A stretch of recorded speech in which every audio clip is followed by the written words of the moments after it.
জানো, তোমরা যে বলো যে ভালোবাসা, আমি আমি বলছি না যে আমি ভালোবাসা আসলে আমি আমি হার মানছি, আসলে ভুল আমার, ভালো আমি বাঁচতে পারিনি। কেন পারি নাই তার দুই একটা কারণ আমি উদাহরণ স্বরূপ তোমাদেরকে বলি। আমার বাচ্চা হয়েছে বড় ঘরে, বাচ্চা 20 দিন এনআইসিউতে, তোমরা প্রত্যেকটা মানুষ জানো। এই 20 দিন এনআইসিউতে থাকা অবস্থায় আমি টাকা কই থেকে অ্যারেঞ্জ করবো? এই মানুষটার সিচুয়েশন বাজে, ওরে সামাল দেওয়া, বাচ্চার দিকে সামাল দেওয়া, প্রতিদিন সকালবেলা ডক্টর আইসে নিয়ে যা যা বলবে সেইগুলো ফেস করা। আমি আমার এই পরিবারটা, মানে তোমরা যেটারে বলো যে তিশার বাপ মারে উঠায় নিয়ে আসছে, বাপ তো বিদেশে, তাও তোমরা বাংলাদেশে নিয়ে এসে ছাড়ছো।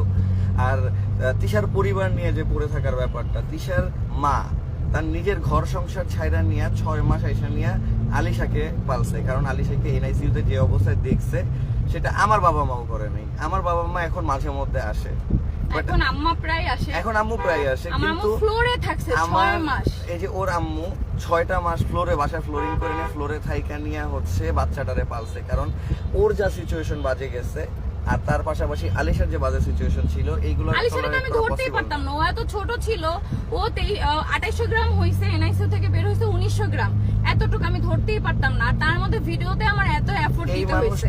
এই মানুষটা এখন কথা হচ্ছে টাকার ভাগ যদি করে নেই আমরা, হ্যাঁ টাকার ভাগ যদি করে নেই, যেই মাসে চুরি কিনে দেওয়া হয়েছে সেই মাসে আমাদের টাকা আসছে হচ্ছে টোটাল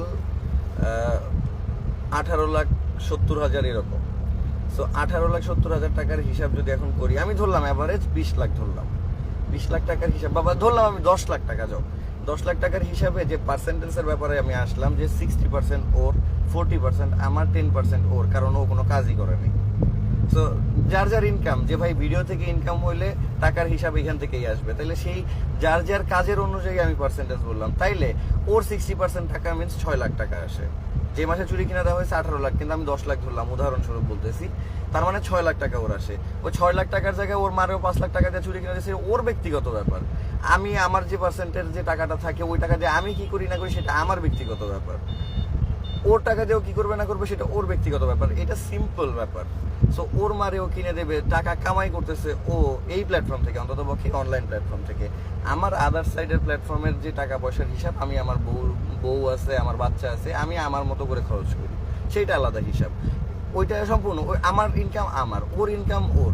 এই পেজ, এই ইউটিউব চ্যানেল, এগুলো দাঁড়া করানো, এইগুলো সবকিছুর পিছনে যে পরিশ্রম, যেটা আমার আর তিশার দেয়া আছে, এইটা মানে ওর তার কোনাকাঙ্ক্ষিত পরিমাণ আজ পর্যন্ত দিতে পারে নাই। মানে এটা বইলা দেওয়া, যারা আমাদের রেগুলার ভিউয়ার তারা জানে, যারা রেগুলার আমাদের ভিডিও দেখে তারা জানে কি এফোর্ট দেয় কি দেয় না। ওর মার জন্য ও 6 লাখ টাকা দিয়ে, বা 5 লাখ টাকা দিয়ে চুরি কিনে দিছে, সেটা নিয়ে লেখা হয়েছে। আর পাশাপাশি লেখছে আমরা কি পাইছি। আচ্ছা,